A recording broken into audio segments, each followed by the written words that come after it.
October the 21st, and it's 9:30 a.m. And I'm looking for a preacher, and I don't have one. So at this time, Keith, if you would come up and lead us in the invocation and pledge, please, sir. Yes, sir. Let us pray. Heavenly Father, thank you for the opportunity to come together today. Lord, please bless this court, bless each one of the members, all the leaders in this community. Bless everyone here. Keep us safe and secure. In Jesus' name, amen. Amen. I pledge allegiance to the flag of the United States of America and to the republic for which it stands, one nation, under God, indivisible, with liberty and justice for all. Keith, thank you. Thank you, sir.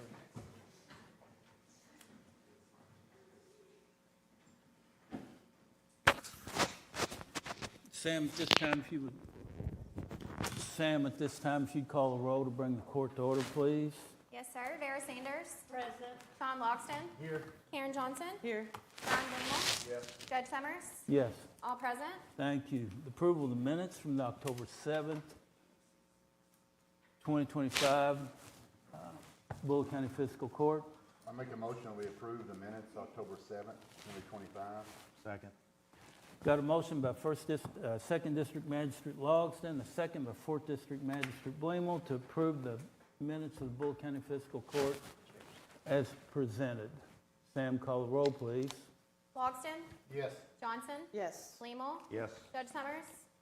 Yes. Sanders. Yes. Motion carried. Thank you. Treasurer's transfer report, Canan. Yes, that is, we're dated for October the 21st.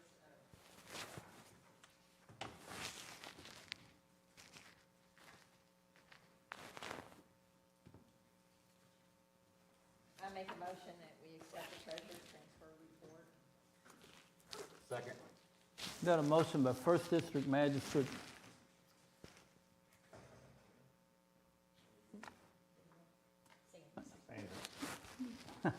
Yes, Ms. Sanders. A second by 2nd District Magistrate Logston to approve the treasurer's transfer report as presented. Sam, call the roll.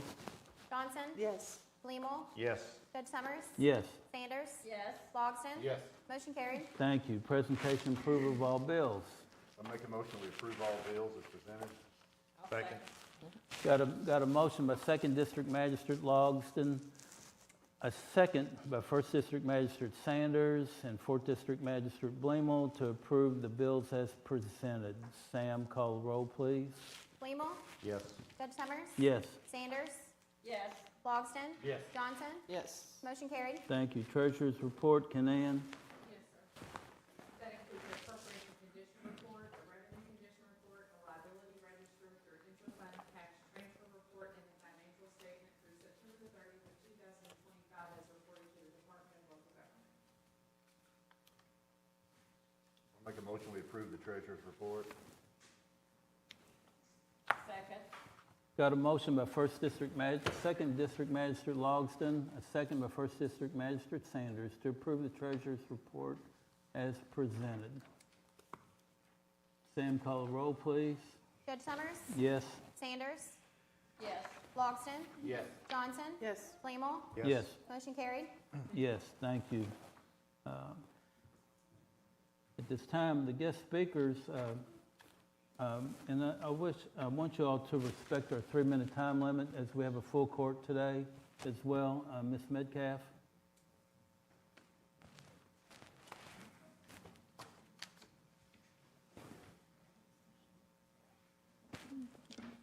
Good morning.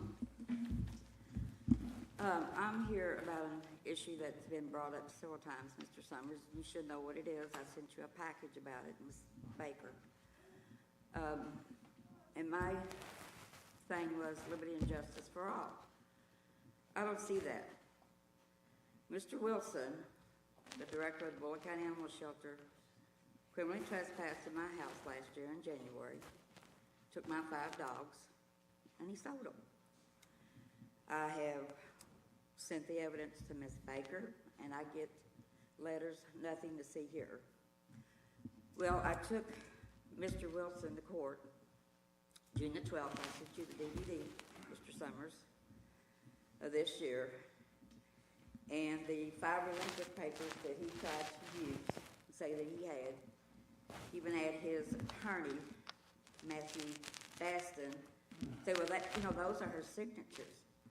Well, when Mr. Wilson was sworn in, arrogant, said, I never had those relinquished papers. He said, I just took them. I put them on a 5-day straight hold. Mr. Wilson admitted he knew where I was. I was locked up in the Bullitt County jail illegally. We're not going to get into that. And he said, I just put them on a 5-day straight hold. Would anybody know what a 5-day straight hold is? That's animals that's been brought in, that's been found. And Mr. Wilson admitted in front of Judge Kelly, he knew where I was at. He slandered me. He said I called the Bullitt County Animal Shelter over 20 plus times. Mr. Summers, I sent you the evidence from all my phone calls where I called. I think there were like 10 phone calls. He continued to slander me, said that my dogs weren't properly vetted. Well, how would he know if he didn't have anything on them? And Mr. Summers, I also sent you and Ms. Baker the evidence that goes all the way back to 2016. Mr. Wilson, who was a director, but he was, I think, assistant director, and he was assistant director of Andy Webb Greenup. They got fired. That they never kept any records of the money coming in or the license. That's been going on since 2016. I tried to set up a meeting with you last year, and you were going to set that meeting up, and I recorded it, and I called and talked to Miss Candy, because I tried to set it up again with you. And Miss Candy told me, and I recorded it, that Miss Baker run down there and told you I didn't have no evidence. I do have evidence. Judge John Kelly, June the 12th of 2025, stated, because what I sued Tony Wilson for was criminal trespassing and criminal theft. Even his attorney admitted that was not the court, because it was a civil court, to address it, that it was a criminal charge. Well, Ms. Baker, that's your job. So, anyway, I've sent you all the rules and regulations that the Bullitt County Animal Shelter has to get a court order signed by a judge to go into a private residence unless, there's exceptions, unless they were abandoned. They were never abandoned. Unless they were neglected, they were never neglected, or they were abused. If any of that had happened, I guarantee Mr. Wilson would have said that in front of Judge Kelly. His excuse was, well, arrogant. And anybody can go to my YouTube channel. It's Sheila, S-H-E-L-I-A, Metcalf, M-E-T-C-A-L-F-E-Farmer. And you can see all the evidence that I have, all of my court documents, and it goes all the way back to 1983. Okay. Well, thank you. And Mr. Summers, I'd still like to set that appointment up with you, okay? Thank you. May I ask what the ruling was that Judge Kelly, what the ruling was? Huh? What was Judge Kelly's ruling on your case? He ruled, what I understand, he ruled in Tony Wilson's favor because what I sued him for was criminal trespassing and criminal theft. Both of those are criminal cases. So if Judge Kelly would have ruled in my favor, then that would have, because I already talked to an attorney about it, showed him the That's all I DVD. wanted to know. But anyway, if he had ruled in my favor, I could not continue with the criminal case. Thank you. Okay. Leslie Dennis. Leslie, from Lincoln Trail. How are you today? I'm doing great. Morning, everybody. I work with Lincoln Trail Area Development District, and we are contracted to do MS4 compliance. Bullitt County has an MS4 permit, and the northern counties are co-permittees, as well as the city of Shepherdsville. And we have to meet certain minimum control measures, and so one of the ones that I'm hitting today is the public participation. and just notifying everybody that what I've been up to since starting in February of this year. I have completed a total of 369 inspections. These are erosion prevention sediment control, EPSC inspections, so it's basically making sure that dirt, sediment is not leaving construction sites, polluting the waters of Kentucky. I have 42 construction sites that are over an acre. I think 7 of them are warehouses. And since February, I've closed 26, so I've found that they have met all of the requirements. The construction is done. I have issued 4 stop work orders, 5 including today. And most of my sites, when they are out of compliance, they will have corrective actions within 7 days, which I ask them. Yep. So it's about a little over 50% that pass. Another thing that Lincoln Trail Ad has done, my boss Charlie Allen, professional engineer, him and I have reviewed 22 plans for prevention, sediment control. And if anybody has any questions, I included a map here. I know it's super tiny, but those are all the sites that I hit once a month. So I have to hit all of those 42 construction sites at least once a month. That's my requirement. Okay. Does anybody have any questions? Any questions for Leslie? Sounds like you've been pretty busy. Yeah. Did you say 369 Yes. inspections? Mm-hmm. So just all right here in Yeah. Bullitt County? Yep. Yeah, that's all Bullitt County. I don't do, we're not contracted to do inspections with anybody else as of right now. Okay. All right. Well, Thank you. Leslie, Yeah, thanks a lot. thank you for helping us stay in compliance, Leslie. Anita?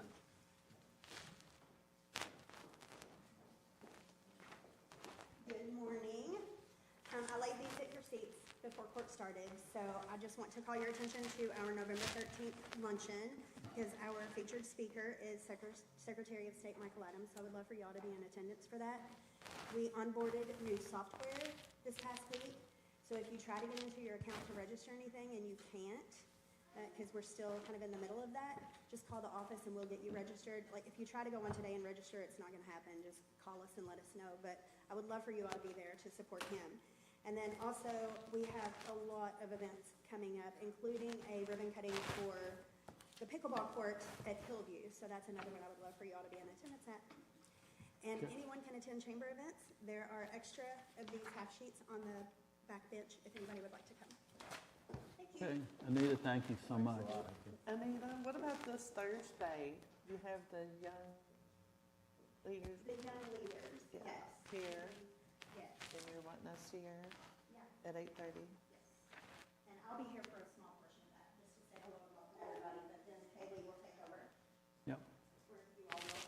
Yeah, to Mount Court, to help everybody, to teach the youth of our community about what your local government does do. Yes, Great. all of your amazing faces. Absolutely. Thank you, Anita. Next item on the agenda is presentations. Scott Brown, give us an update on upcoming insurance and your projections and what we're going to be what you're proposing that we do. Sounds good. Morning, everybody. Scott Brown, Phil Brown Insurance, part of the Kickle Benefits Group. We've been working hard on the health and dental insurance renewal this year. That were up for renewal. The other lines of coverage were not up for renewal, so it's just medical and dental. Yep. So we did get a original 10.7% increase from Anthem, the medical carrier, and that's reflected on page 5 of your packet. We were able to get them to come down to 5, which is on page 6. So they did lower that to 5%. If the county absorbs the entire increase and doesn't increase the employees' portion, then that would be a 5.2% increase to the county. And you can see that that's highlighted here, the total monthly and annual cost based on the current enrollment. There were 2 changes to the plans.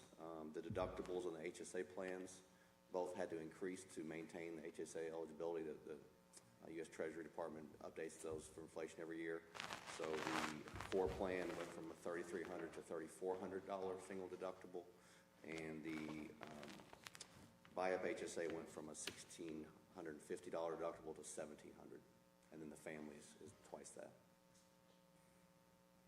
And then the other change was on the HSA plans, Anthem's telemedicine program can now be covered in full without having to meet the deductible. So if somebody wants to use the Live Health Online program to see a doctor virtually through the app, they can now do that without having to pay for it or without having to meet the deductible first. That was due to some recent legislation on the federal level that allowed that. Otherwise, the plans stayed the same. Okay. We did check pricing from United Healthcare and Cigna as well for comparison. Any questions on that?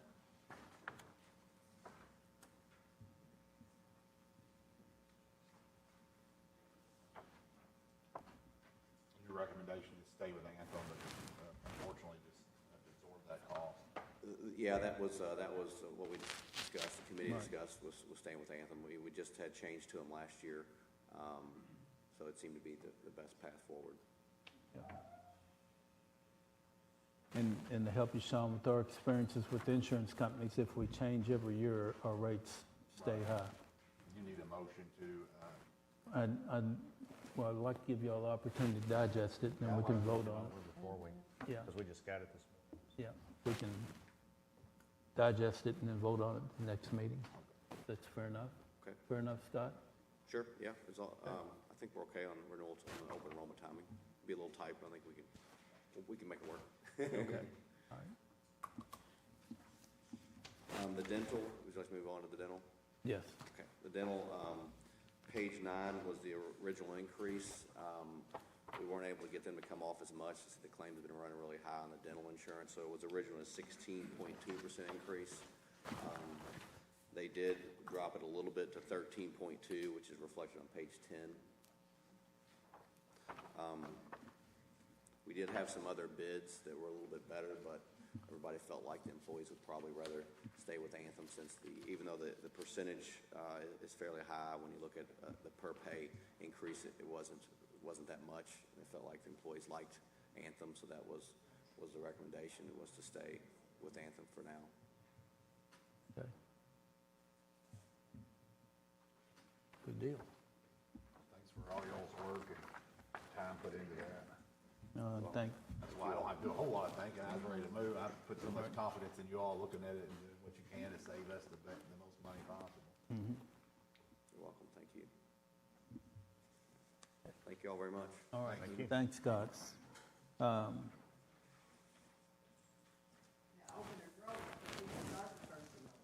Right. Yeah, our meeting's November 4th, so, So do we need to, Yeah, we just probably need to go ahead and start. Well, the issue is it takes 2 weeks to build out the enrollment system. So, I mean, we can build it out under an assumption, but then if y'all changed and did something different, then, we basically need a 2-week lead time to build out the computer system that collects the employees' elections. How long is open enrollment?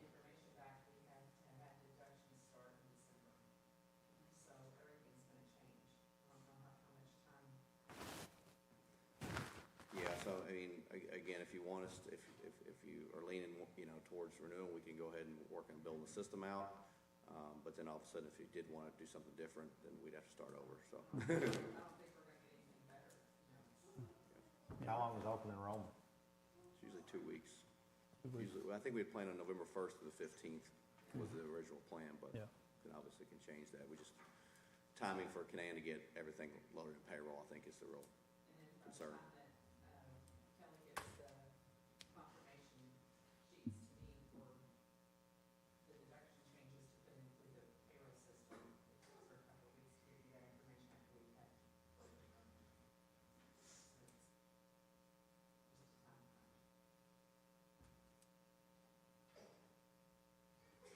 well, from where I sit and the meetings that I've seen, saw, and heard, I'm quite confident that it'll be a renewal.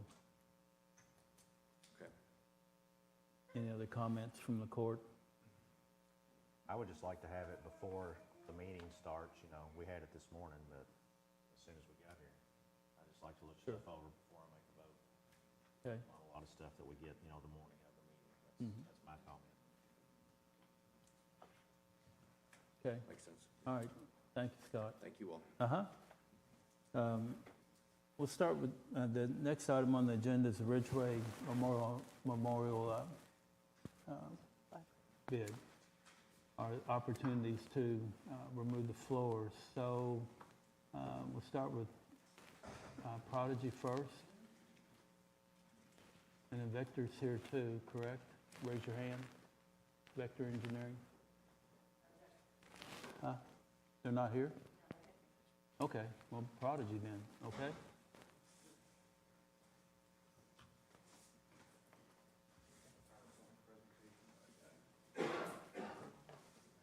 Thank you.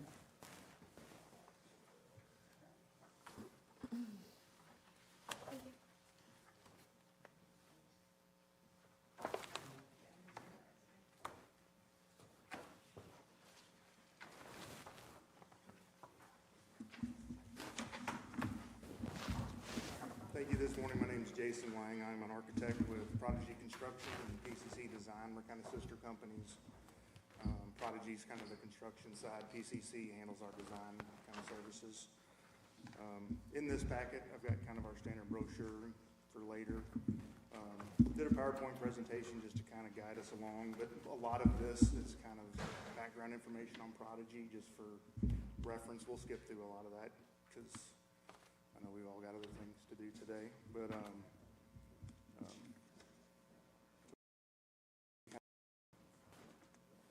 you can go again.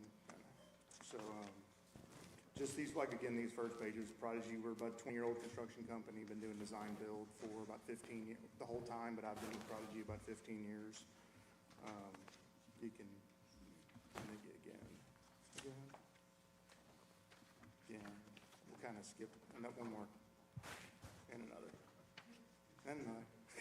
So just, again, there was a lot of background information. We referenced a couple sample projects just to kind of show our capabilities a little bit. The first one that we're referencing is kind of the Rabbit Hole Distillery in Louisville, Kentucky. Next slide, please. It was downtown Louisville on Jefferson Street. We turned a really old kind of warehouse building into a really kind of modern distillery. So those are kind of a couple of the finished images for that are on this page that's on the screen. Just that was kind of a partnered kind of design build with a series of architects and engineering firms with us that we helped kind of guide that process. Next page, please. Next. I also did like the main event in Louisville. It's kind of a large, entertainment facility, a lot of integration of all the gaming and technology and those fun things.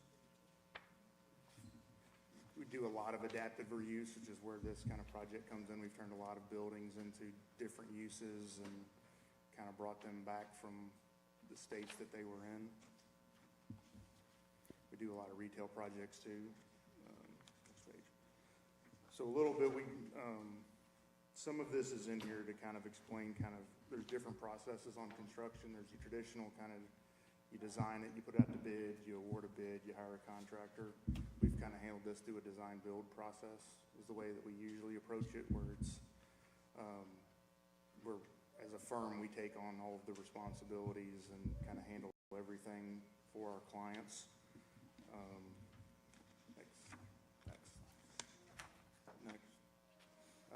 Usually how we kind of, the same evaluation method that you would use for picking any other type of project. The traditional process is the same for a design build project. You're still kind of gauging the experience of the team, the quality of their work, what their final costs come into, what schedule they're going to compete to.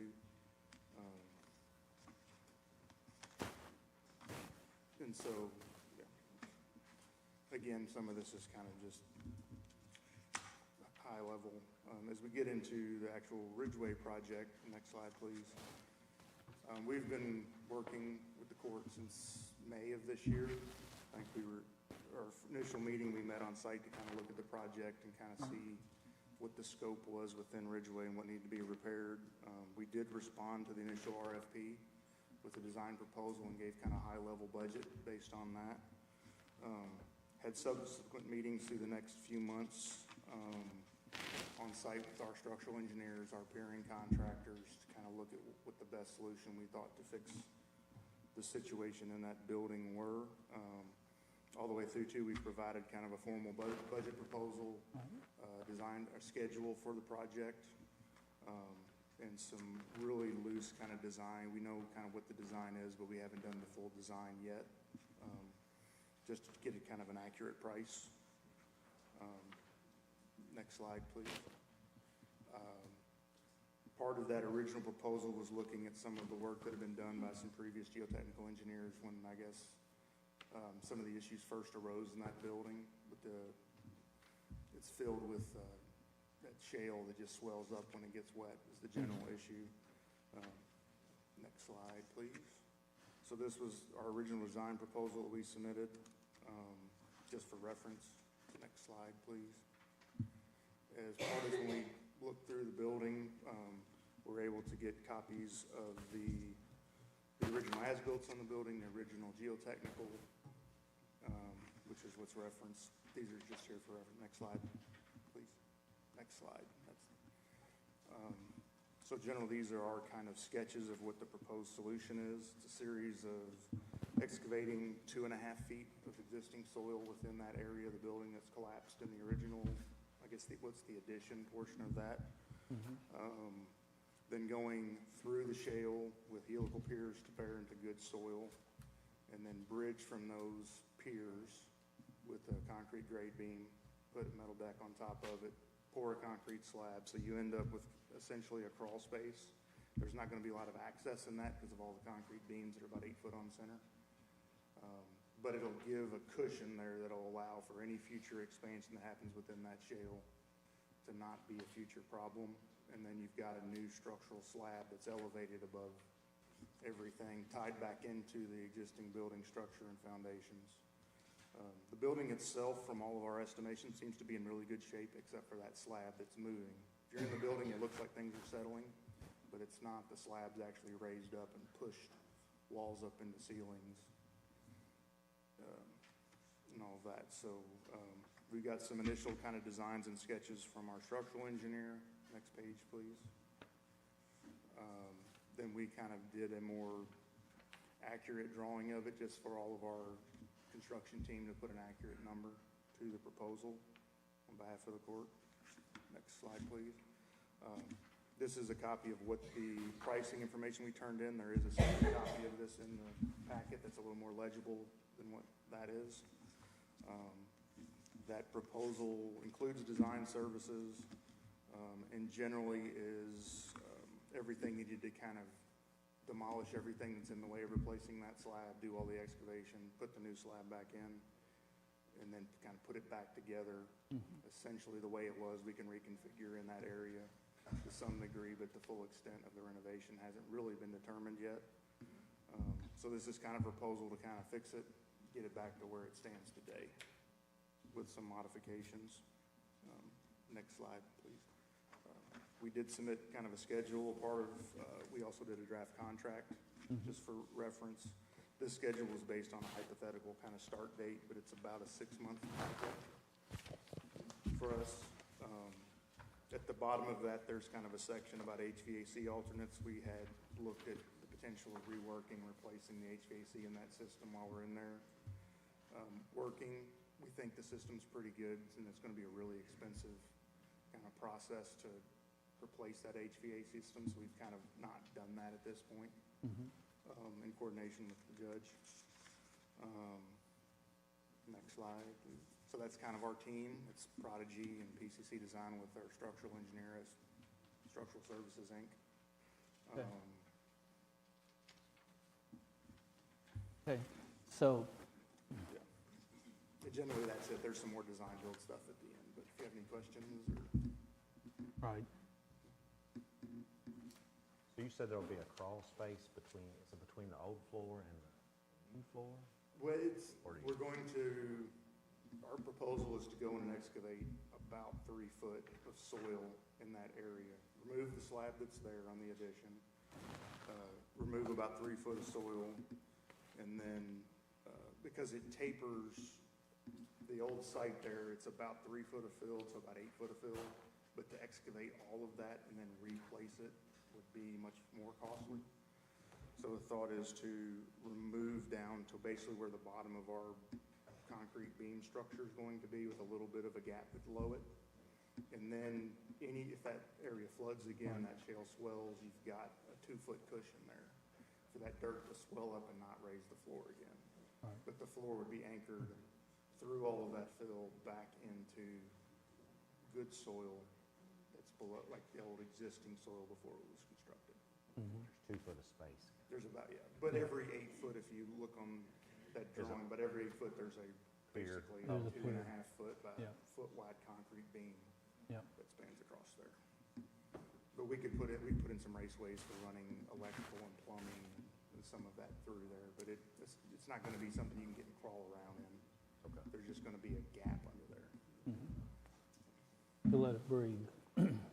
Basically to let it breathe up and down if it needs to. A little bit to breathe, but more so it just has that belt and suspenders approach, Right. that if it does flood again in that area and that shale starts to swell, we're not Yeah. bearing on it. Right. We don't have to worry, even if we went through it with the helical piers and had that dirt right below our slab, it could still start pushing on the slab.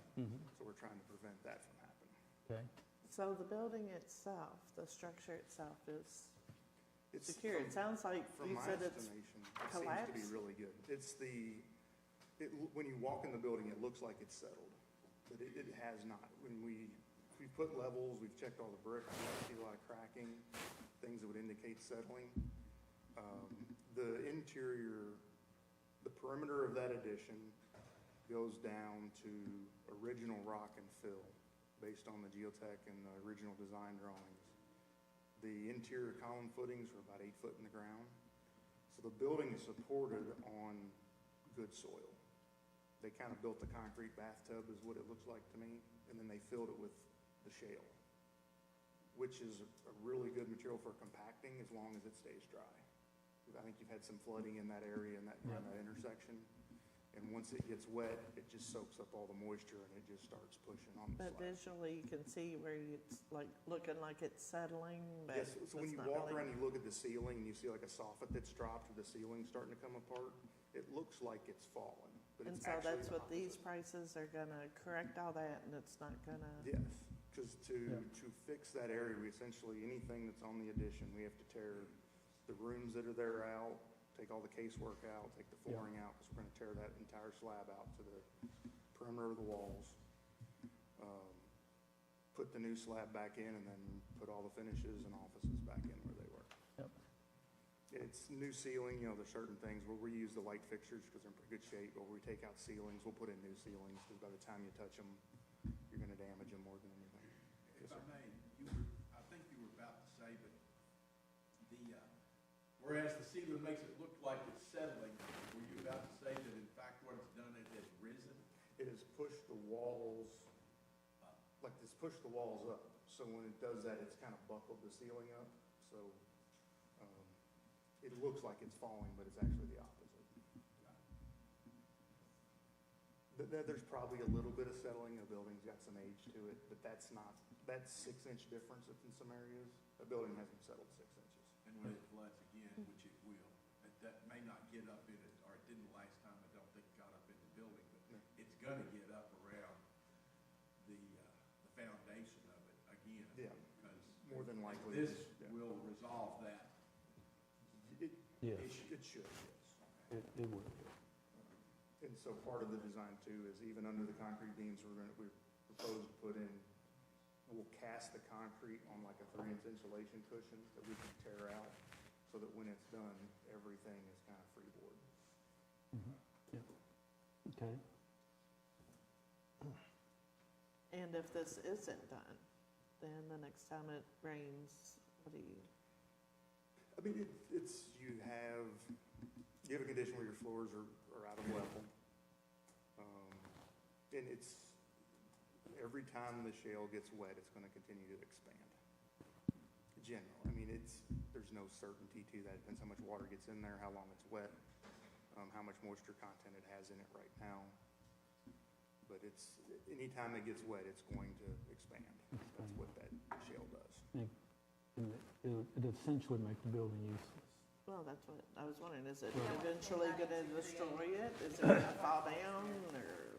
The building, I don't anticipate the building falling down. It's more of an aesthetic and a usage issue from my perspective. You know, if you go in and fix all the ceilings and the soffits that are cracked and that, they're going to move again if you have another flood event. Right. Because I think it's been doing it almost since it was constructed. But Okay. So that's for the court to digest. And remember, we put the money away. We earmarked the money for the funding that county clerk left us to be able to repair that building. The building was graciously donated to us. The clerk needs the use. We need the space that he has down at EMS for our emergency medical facility and our emergency facilities to be able to, as the county grows. This is a budget estimate, July 30th. Ballpark, how confident do you feel the prices could kind of stay the same while we make a decision? How long, how good, how much variance in this price should we expect? It sounds like I wasn't familiar, but it sounds like we've got one other company that was supposed to present today, couldn't make it, so we've got to make a decision. I'm just curious on your pricing, how firm it is. I mean, it's pretty firm. I don't know the factor of time. You know, if we decide in the next few months, it's one thing. If it's not till summer, that's a different animal. Yep.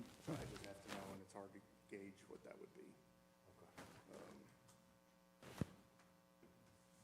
You know, there's a lot of concrete in this. It's tied to whatever the price of concrete does, Right. essentially. Thanks. Okay. Very, very informative. I mean, Yep, thank you. All right, thank you. people in court had no idea what we got, and you just gave us a snapshot, so we got a lot of information to look at. Thanks a lot. Thank you all. Thank you all for all your efforts of being here to meet our needs.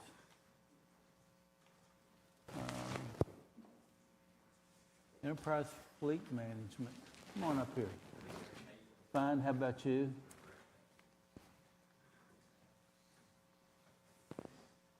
Emily, we'll get to you shortly. Okay.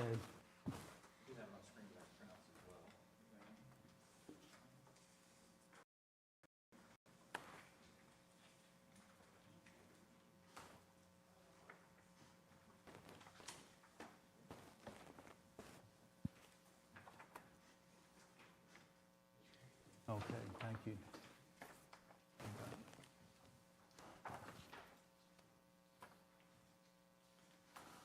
Thank you. Alrighty. Thank you so much for having me today. My name is Joe Yee. I'm a client strategy manager with Enterprise Fleet. I've been working with Enterprise for 21 years, and I've been working with Bullitt County now for, I think it's about 5 years now. I think we started in early 2021. And recently, Kay and Candy and I met, and we uncovered a unique opportunity for a cost savings for the county, as well as it's been a while since we presented to the court and wanted to highlight some of the good things that's going on with the fleet, and then kind of a program overview in case you have any questions. So with that, I'm going to dive right into it. Okay. So here at Enterprise Fleet Management in Kentucky, we're headquartered in Louisville, and we work with over 200 accounts, about 70 of which are government entities. The rest are commercial kinds. And we work with various counties, cities, special districts, health departments, school districts, you name it. And we do everything. This is called the Wheel of Fleet.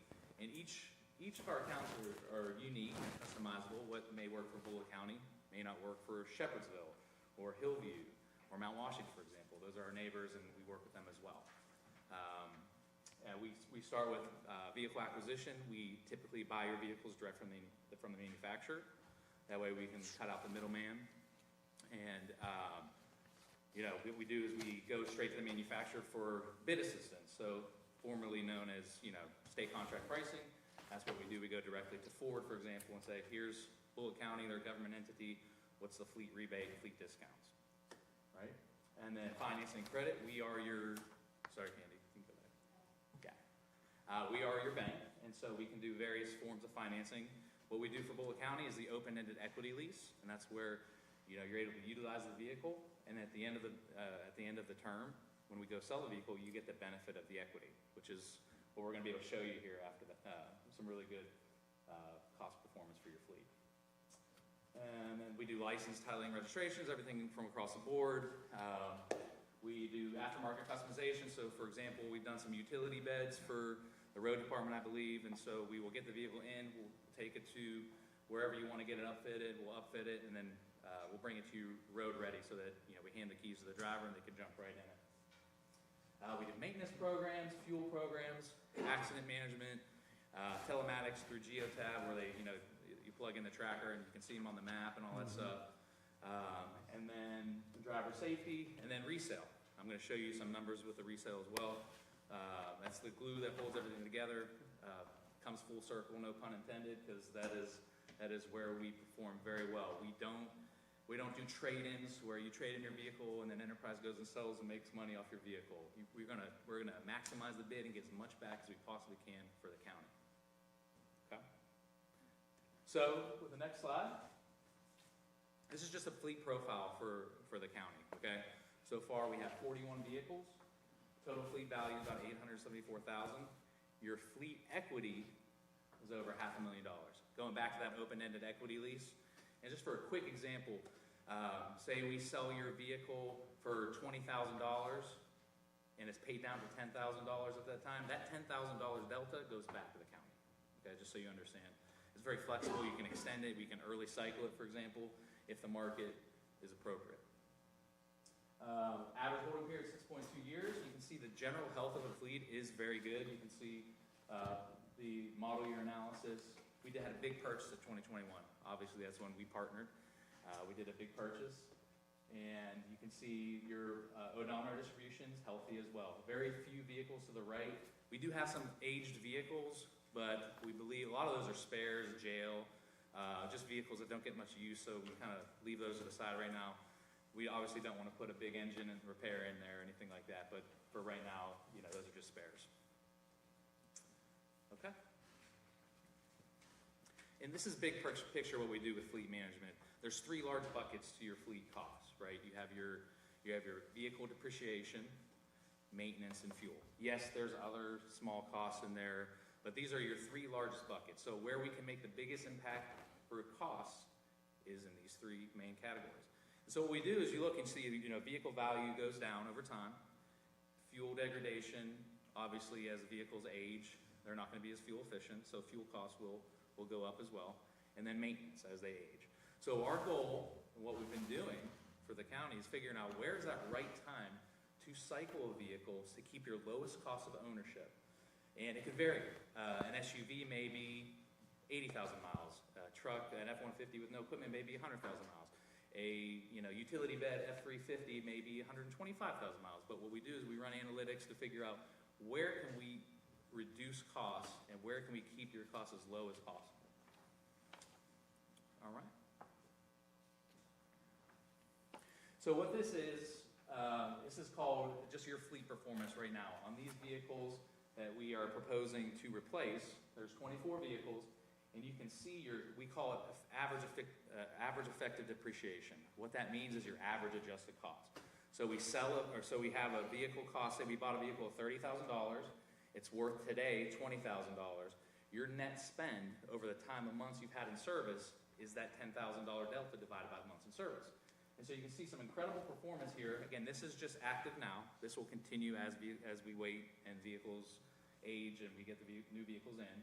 But you can see your average adjusted monthly cost on everything, including the EMS Explorers that go quite a few miles a year, and the trucks, the F-150s, F-250s, $201 all in, and $160 per truck. That is an incredible performance, and I I don't have it here, but I equated, that's 20 cents per mile, which is absolutely incredible for, especially for a government entity, to be able to have a cost performance like this. You know, if you were to go rent a truck, an F-150 today, for a month, you're probably looking at $1,500 to $2,000. So again, just a really awesome cost performance. And we're still, I know we've been with the fleet program, we've been doing this now for 4 to 5 years, so we're still actually in the infancy stages of this. You know, as we look forward to the next 5, 10 years, you're going to see a continual improvement with costs, especially if we, you know, do strategic replacement planning. I've done this with City of Mount Washington actually several times, to where we've done this exact thing and we're able to drive down costs and get new vehicles. So with that, so this is our proposal. When we met, we figured out that, hey, with these 24 vehicles, they are prime. Remember where that circle was, where those lines cross? We can actually replace these vehicles and get a $20,000 minimum cost savings annually. Okay? And what the reason is because of going back to that resale. We can sell these vehicles, get $17,000, $18,000 of that equity, move it into the new vehicle. Everybody's happy. They get new vehicles. They're safer. They're more fuel efficient. They're, you know, all the features are improved. And overall, you can see your monthly spend is going to go down. And again, this is a very common thing we've been doing with our government entities. Will this work for commercial clients? A lot of times, no, because, you know, government entities get such a good buy, lower mileage. Back to that average effective depreciation, your average net spend is so low. But it's a really unique and awesome opportunity. And then, you know, looking forward 4 to 5 years out, I would expect when we come back up here to the mic, you're going to see the next cost reduction. So that's what we were proposing, and it's a really exciting opportunity. Okay. Any questions? Questions? Yeah. So I'm looking at actual miles driven, which is there in the middle. So is that what the odometer has on these vehicles right now? So the projected current odometer is what the actual roundabout where it's at, right? We take it based off the geotab. You know, I did this last week or 2 weeks ago, so it could be a few hundred off depending on how many they drove. But the actual annual mileage is based off of the lease term that we'd want to set it up on. So that's annually how many they've been going per year on average. So actually it's about 14,000 miles per year. The estimated annual odometer is projection. The actual annual odometer is what they've driven since day one, because of course we have the mileage from the start, which should be right around, you know, depending on how long it takes many miles to get here, but from there to where it is today, that's the mileage. So a lot of them have only 15,000, 21,000. Correct. Yeah, they're lower mileage. All of our government entities are lower mileage, which is what makes this opportunity so great, because the market for the sale is, you know, everybody wants these vehicles. You can't get a 4 or 5 year old truck for with low mileage like this. You know, you'd have to go spend, if you've seen today's cost of vehicles, you have to spend a pretty penny out there. So Danville, Mount Washington, Georgetown, and many, many other entities, a lot of my health departments do this exact same thing, just because, you know, vehicles, you know, you're going out, road department, you're on the road. A lot of the vehicles are probably ready. I know Kay and Candy, we've talked about, you know, they're primed and ready because, you know, they are older vehicles in use. So this is a great opportunity to reduce your budget spend, get new vehicles, and then, of course, all the safety improvements and retention, morale, I mean, you name it, all while doing great things with taxpayer dollars and reducing spend. So another question. Yep. These ones that have the lower mileage, so we've already paid a lease on them for their 21s, 21s and 22s. So are we allowed to buy those out of this lease? I mean, these are your vehicles, right? They're open-ended equity leases, so you can, of course, get out of them early. You can extend them longer, right? Most of my government entities wouldn't do that just because, you know, you'd have to take title, and then what's going to happen is you'll be less likely to replace that vehicle. Then it's going to be aged, and we'll be back to where we started, you know, in day one, where there was an aged fleet, and we had to do that. But yes, these are the county's vehicles. They're open-ended equity leases, like I said. We just run financial analysis to figure out where the lowest cost is that we could possibly get your fleet. Holding vehicles longer is not the solution a lot of times, because, then of course you're getting maintenance spend, starts getting out of control, downtime, and so you're just looking at, hey, where can I lower total cost of ownership net across the board? And that's what Enterprise Fleet Management does, and that's what we try to do for all of our cities and counties. Well, in my opinion, I'm not a fan of leasing, nothing against you all, but I think we're better off to own the vehicles, and then they'll be paid for after so many years. And if they've only got, some of them I'm looking at 15,000, 17,000, 21,000. So those are basically still new vehicles, in my opinion. So I think we should look at we're spending taxpayers' money. So that's my personal opinion on it. I appreciate it. I was one that voted for this originally, so I'm a big fan of it. I mean, under normal circumstances, there's definitely a pro to lease, and then there's a con to leasing. But I think when we stepped into office, my first term, I mean, the vehicles were faded, they were wore out, the repair bills were astronomical.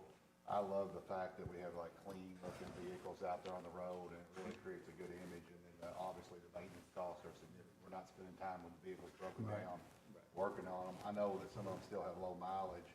The only thing I'd be maybe interested is some of those, when they do get to that point and they are replaced, I'd be interested to know if there's any way to set up some type of program for our employees to have the ability to purchase them for private use versus them being, outsourced. I know I worked with a company one time and we had that option after we leased them. I wouldn't want to purchase vehicles for the county, but we, as an employee of that particular company I worked for, we had the ability to purchase that vehicle individually first, like we had first dibs at it.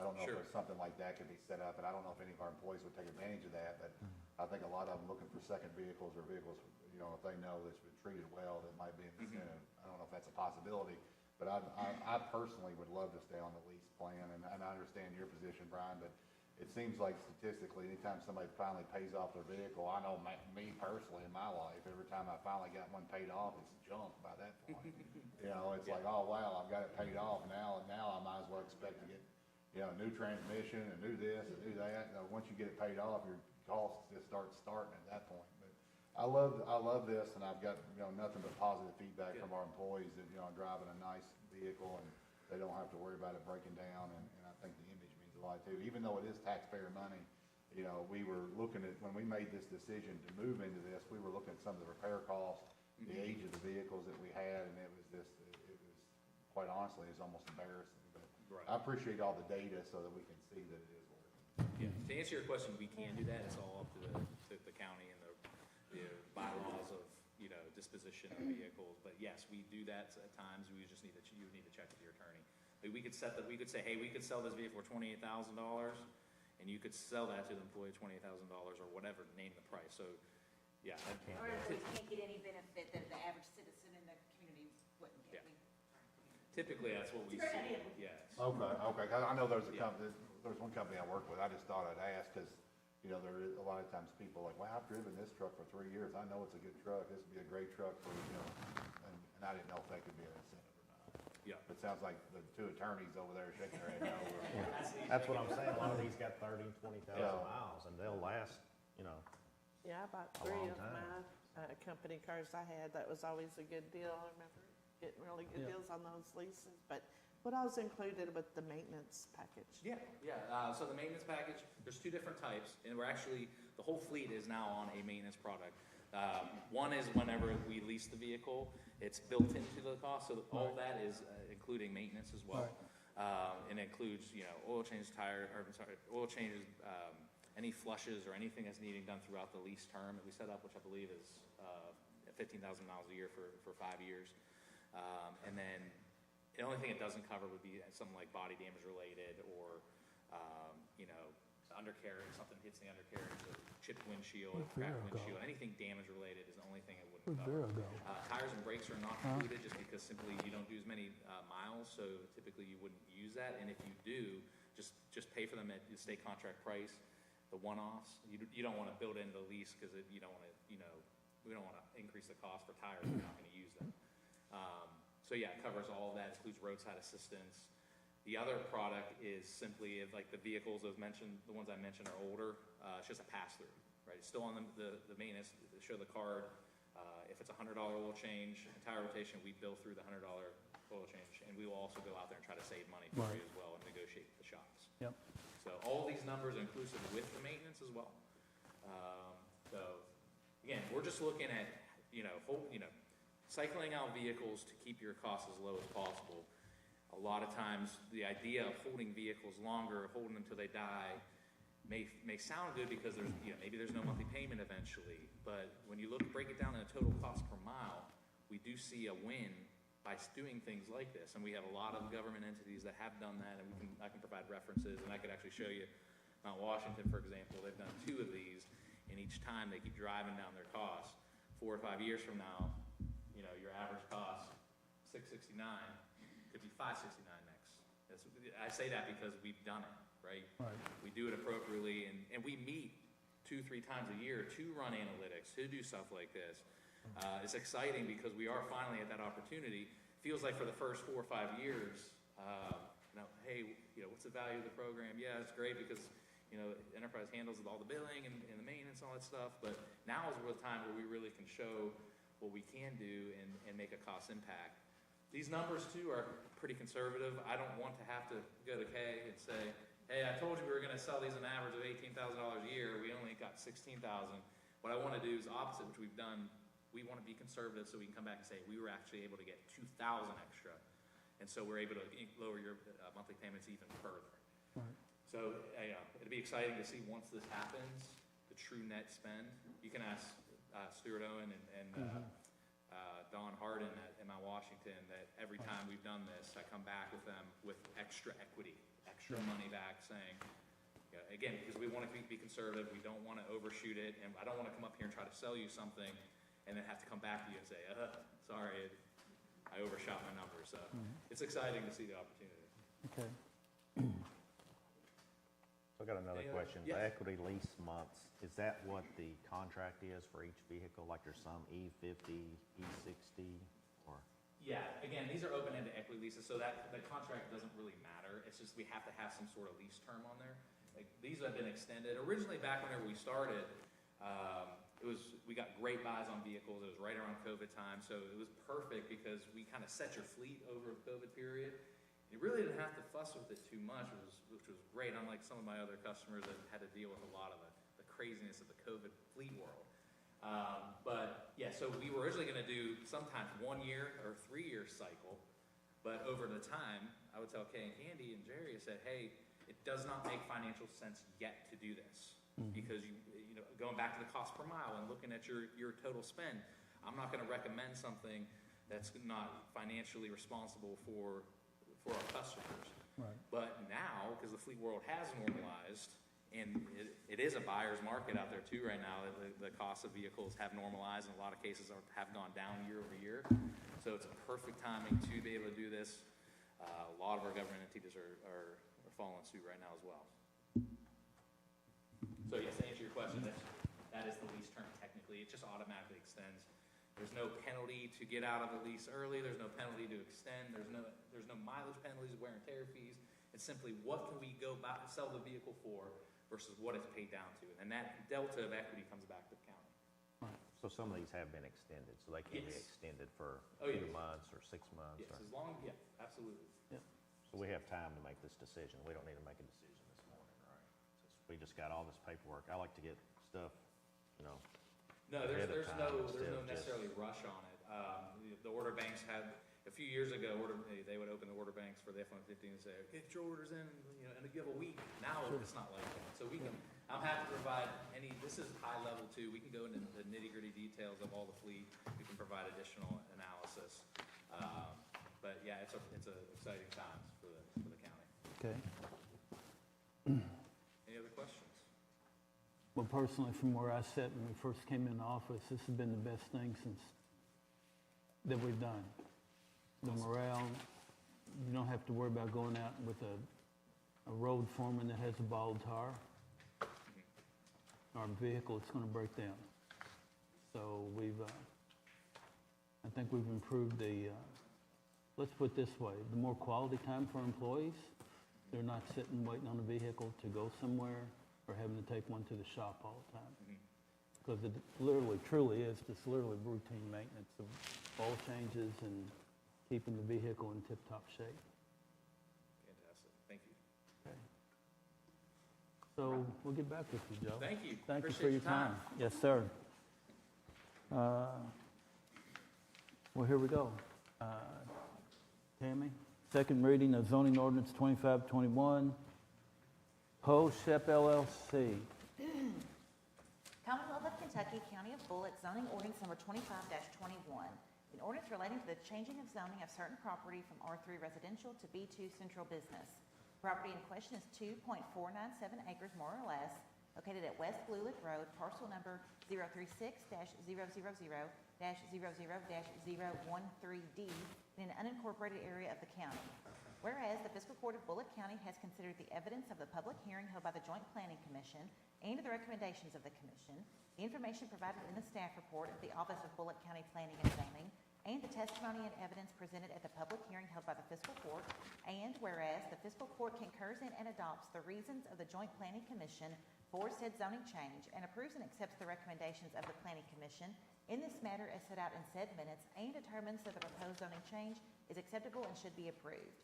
Now therefore be it ordained by the Fiscal Court of County of Bullitt, Commonwealth of Kentucky, Section 1, that the above property located in the unincorporated area of Bullitt County, and more particularly described in the minutes and records of the Planning Commission in docket number 2025Z-36, is hereby changed from R3 residential to B2 central business. Section 2, this ordinance shall take effect upon passage and publication as required by law. Section 3, should any section, provision, or part of this ordinance be declared unconstitutional or invalid for any reason by a court of competent jurisdiction, then the remainder of this ordinance shall not be affected and shall remain in full force and effect. Section 4, all ordinances and resolutions to the extent they are inconsistent herewith are hereby repealed. Given first reading and public hearing at a regular meeting of the Bullitt County Fiscal Court on the 7th day of October 2025, given second reading at a regular meeting of the Bullitt County Fiscal Court on the 21st day of October 2025. Thank you, Tammy. I'll entertain a motion to approve the recommendation of the Planning and Zoning Committee for zoning ordinance 25-21, Poe Shep LLC. Second. I have a second by Second District Magistrate Logsdon. Sam, call the roll, please. Logsdon? Yes. Johnson? Yes. Weemel? Yes. Judge Summers? Yes. Motion carried. Thank you. Tammy, second reading zoning ordinance 25-22, Robert Hodges. Thank you, Emily. Commonwealth of Kentucky, County of Bullitt, zoning ordinance number 25-22. An ordinance relating to the changing of zoning of certain property from agricultural nonconforming to R1 residential. The property in question is 2.14 acres more or less, located at 225 and 227 Prior Valley Road, parcel number 036-N00-02-019 in an unincorporated area of the county. Whereas the Fiscal Court of Bullitt County has considered the evidence of the public hearing held by the Joint Planning Commission and the recommendations of the Commission, the information provided in the staff report of the Office of Bullitt County Planning and Zoning, and the testimony and evidence presented at the public hearing held by the Fiscal Court, and whereas the Fiscal Court concurs in and adopts the reasons of the Joint Planning Commission for said zoning change, and approves and accepts the recommendations of the Planning Commission in this matter as set out in said minutes, and determines that the proposed zoning change is acceptable and should be approved. Now therefore be it ordained by the Fiscal Court of County of Bullitt, Commonwealth of Kentucky, Section 1, that the above property located in the unincorporated area of Bullitt County, and more particularly described in the minutes and records of the Planning Commission in docket number 2025Z-40, is hereby changed from agricultural nonconforming to R1 residential. Section 2, this ordinance shall take effect upon passage and publication as required by law. Section 3, should any section, provision, or part of this ordinance be declared unconstitutional or invalid for any reason by court of competent jurisdiction, then the remainder of this ordinance shall not be affected and shall remain in full force and effect. Section 4, all ordinances and resolutions to the extent they are inconsistent herewith are hereby repealed. Given first reading and public hearing at a regular meeting of the Bullitt County Fiscal Court on the 7th day of October 2025, given second reading at a regular meeting of the Bullitt County Fiscal Court on the 21st day of October 2025. Thank you, Tammy. I'll entertain the motion to accept the recommendation of the Planning and Zoning Committee for zoning ordinance 25-22, Robert Hodges. Second. We got a second by 4th District Magistrate Blemo. Sam, call the roll, please. Logston? Yes. Johnson? Yes. Fleenel? Yes. Judge Summers?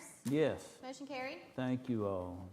Tammy, second reading zoning ordinance 25-23, Wayne and Wanda Hagan. Commonwealth of Kentucky, County of Bullitt, zoning ordinance number 25-23. An ordinance relating to the changing of zoning of certain property from agricultural to R1 residential. The property in question is 1 acre, more or less, located at 1391 Bogard Lane, parcel number 063-000-00-056, in an unincorporated area of the county.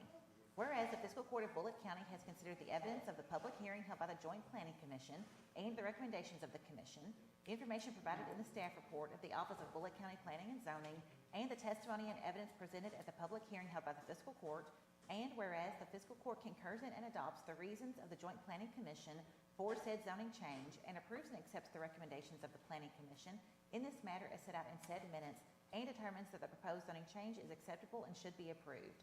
Now therefore be it ordained by the Fiscal Court of County of Bullitt, Commonwealth of Kentucky, Section 1, that the above property located in the unincorporated area of Bullitt County, and more particularly described in the minutes and records of the Planning Commission, and docket number 2025Z-41, is hereby changed from agricultural to R1 residential. Section 2, this ordinance shall take effect upon passage and publication as required by law. Section 3, should any section, provision, or part of this ordinance be declared unconstitutional or invalid for any reason by a court of competent jurisdiction, then the remainder of this ordinance shall not be affected and shall remain in full force and effect. Section 4, all ordinances and resolutions to the extent they are inconsistent herewith are hereby repealed. Given first reading and public hearing at a regular meeting of the Bullitt County Fiscal Court on the 7th day of October 2025, given second reading at a regular meeting of the Bullitt County Fiscal Court on the 21st day of October 2025. Thank you, Tammy. And I'll entertain the motion to approve Planning and Zoning's recommendation for zoning ordinance 25-23, Wayne and Wanda Hagan. I'll second. Got a second by 2nd District Magistrate Logston. Sam, call the roll, please. Johnson? Yes. Fleenel? Yes. Judge Summers? Yes. Logston? Yes. Motion carried. Thank you. Second reading zoning ordinance 25-24, Joseph Lanham. Commonwealth of Kentucky, County of Bullitt, zoning ordinance number 25-24. An ordinance relating to the changing of zoning of certain property from R1 residential and IL light industrial to agricultural. The property in question is 53.73 acres, more or less, located at Coral Ridge Road, parcel number 035-000-00-012, in an unincorporated area of the county.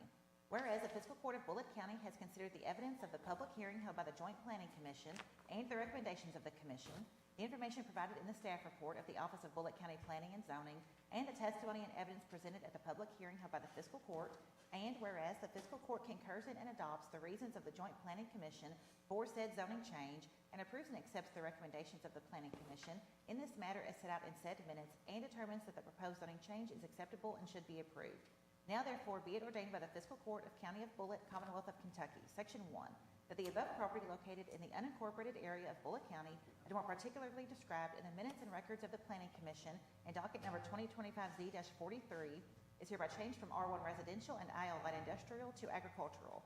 Section 2, this ordinance shall take effect upon passage and publication as required by law. Section 3, should any section, provision, or part of this ordinance be declared unconstitutional or invalid for any reason by a court of competent jurisdiction, then the remainder of this ordinance shall not be affected and shall remain in full force and effect. Section 4, all ordinances and resolutions to the extent they are inconsistent herewith are hereby repealed. Given first reading and public hearing at a regular meeting of the Bullitt County Fiscal Court on the 7th day of October 2025, given second reading at a regular meeting of the Bullitt County Fiscal Court on the 21st day of October 2025.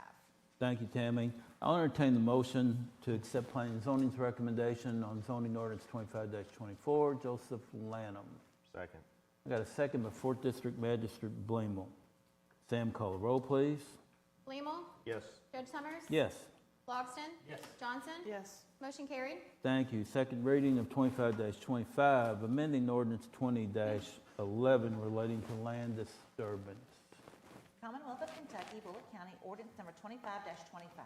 An ordinance amending ordinance number 20-11 relating to the regulation, control, and elimination of soil erosion and sedimentation resulting from land disturbance activities within Bullitt County, Kentucky. Be it ordained by the Fiscal Court of County of Bullitt, Commonwealth of Kentucky. In summary, Section 5C is amended as follows. The stricken language is, The permit shall remain in effect until the permitted activities are completed, the permittee files a notice of termination of the permit, a final inspection has been conducted, and all conditions and requirements have satisfactorily been met in the determination of the Bullitt County Department of Code Enforcement. That is replaced with the new language, which is, the permit shall remain in effect for 1 calendar year from the date of issuance. An extension may be granted by fiscal court in its sole discretion upon written request. If a requested extension is denied for cause and work is incomplete, a new application and fee will be required. Section 5E is added as follows.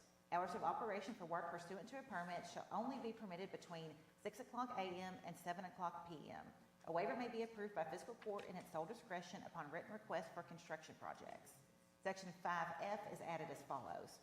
Fill or removal activity not directly related to a construction project for which building permits have been obtained or a site plan approved shall be limited to no more than 50 cubic yards per day. Operations in earth product zones are exempt from this provision. A waiver may be approved by fiscal court in its sole discretion upon written request. Given first reading at a regular meeting of the Bullitt County Fiscal Court on the 7th day of October 2025. Given second reading at a regular meeting of the Bullitt County Fiscal Court on the 21st day of October 2025.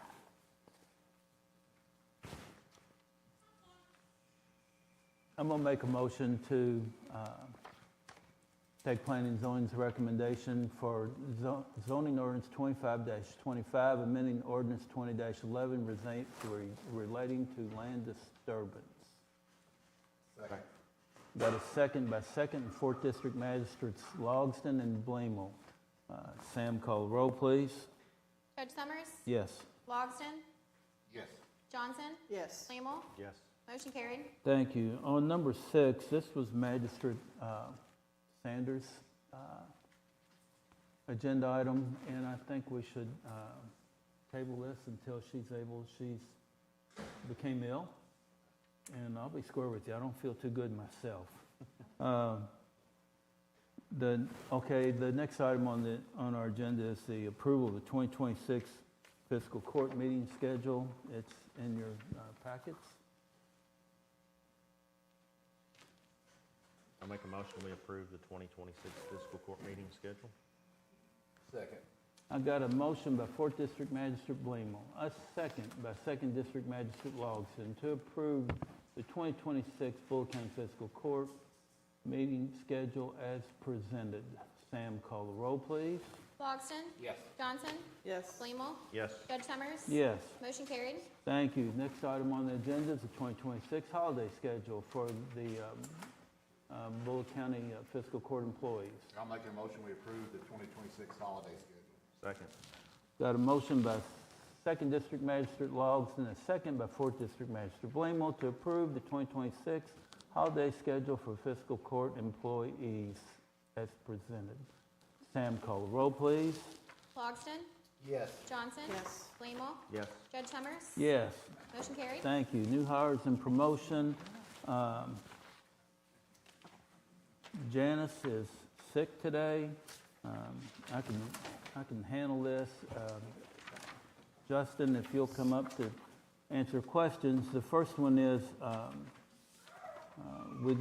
think all of y'all interviewed Christopher Limp for the EMS position of director. What we're recommending is that starting salary and effective date would be at October 22nd. He has to complete his services where he's at by giving them the proper notice. $75,000 a year in evaluation after 6 months, and moving the salary to $80,000, similar to what we've done for the other positions. And if you have any questions of Justin, I know you all met with him, or Justin entertained interviews with you all. So Right. if you do have questions, now's the time. Or 75,000, that's more than the position pays now, isn't it? No? No. It's not? no, it's less. It was 80,000. For the EMS director? Yes. I thought it was about 70. No. It was 81. 81 some change. Okay. So then after 6 months, it'll go up to 80. If he passes, if he meets If the he- requirements, right. yes.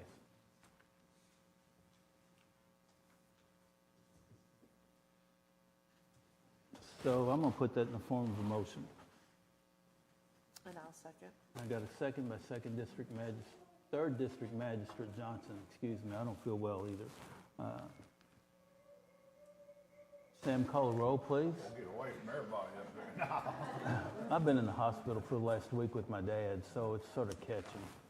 Johnson, Yes. Bleemel, Yes. Judge Summers. Yes, Logston. Yes. Motion carried. thank you. And then on the status change, Summer Yelke, she's right now a part-time EMT at $20.74 an hour. We're wanting to move her to full-time EMT, effective date October 29th of 2025 at $20.74 an hour.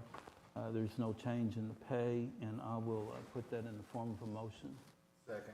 Got a second by Second District Magistrate Logston. Sam, call the roll, please. Bleemel, Yes. Judge Summers. Yes. Logston. Yes. Johnson. Yes. Motion carried. Okay, and then the last one's the pay adjustments. Director Warren started his date on September 25th. We need to compensate him for an adjustment and pay $163.20 to be paid out in October 30th, 2025 payroll according to our administrative code. I'll second. Got a second by Second District Magistrate Johnson.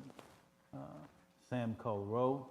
Judge Summers. Yes. Logston. Yes. Johnson. Yes. Bleemel. Yes. Motion carried. Thank you. The second one, the same thing. John Waters, by his promotion to be the Director of Emergency Management on September 25th, compensating him $278.80 to be paid out on October 30th of 2025. Put that in the form of a motion. I'll second. Got a second by Third District Magistrate Johnson. I keep wanting to put you in the other district. Sorry. Sam, call the roll. Logston. Yes. Johnson. Yes. Bleemel. Yes. Judge Summers. Yes. Motion carried. Thank you. At this time, I'm sorry Vera's not here. Hope she gets better. Magistrate Logston, It looks like it's 10:47. I make a motion that we adjourn. do y'all have any comments? Okay, so we have a motion to adjourn. Y'all have a safe trick-or-treat season. Remember, watch out for all the kids. I would like to thank Mayor Taylor for being here, and also our distinguished councilwoman from the city of Lebanon Junction, Ms. Preston, as well. And Second to his motion. I'll make a second. Magistrate Bloom will second the motion. Sam, call the roll. Logston. Yes. Johnson. Yes. Bleemel. Yes. Judge Summers. Yes. Motion carried. Thank you all. Mr. Mayberry, you have a minute? Sure. Oh, absolutely. First.